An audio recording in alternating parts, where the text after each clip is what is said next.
Why did God bring all of the animals to Adam? We're going to ask that today on The Rooted 5.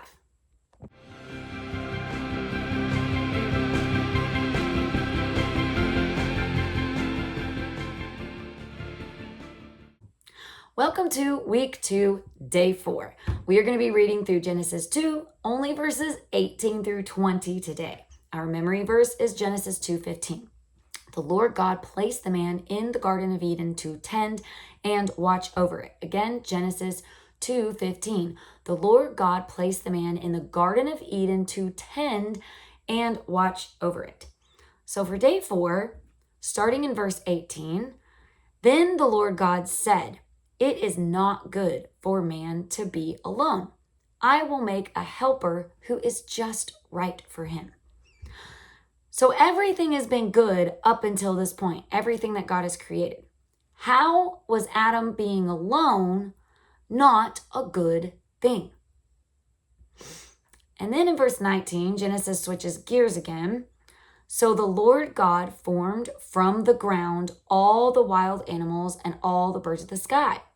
He brought them to the man to see what he would call them. And the man chose a name for each one.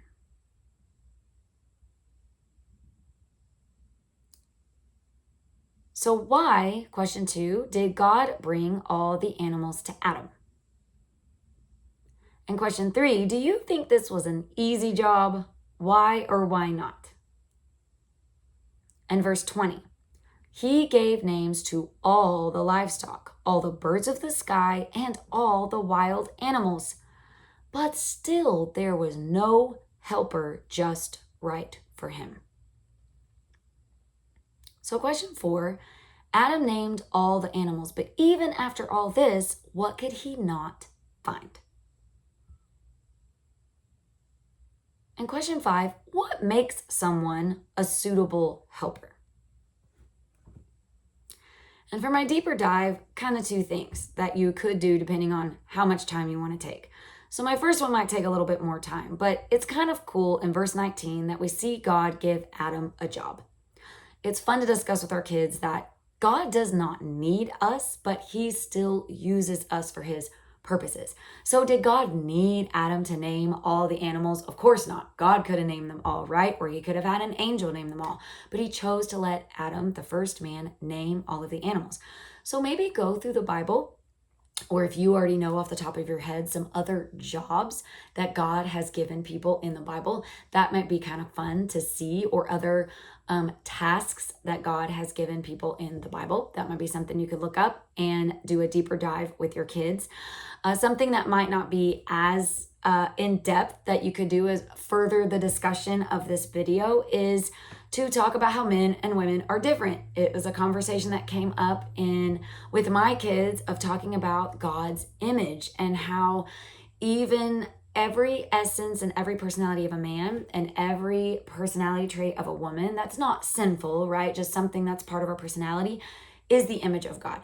So it's kind of fun to talk with your kids about the differences between men and women, but that both are made in the image of God. So even though we're created different, it is still a beautiful picture that boys and girls, how do boys typically play? How do girls typically play? Boys tend to be the protector and want to be tough and are always wrestling and grappling.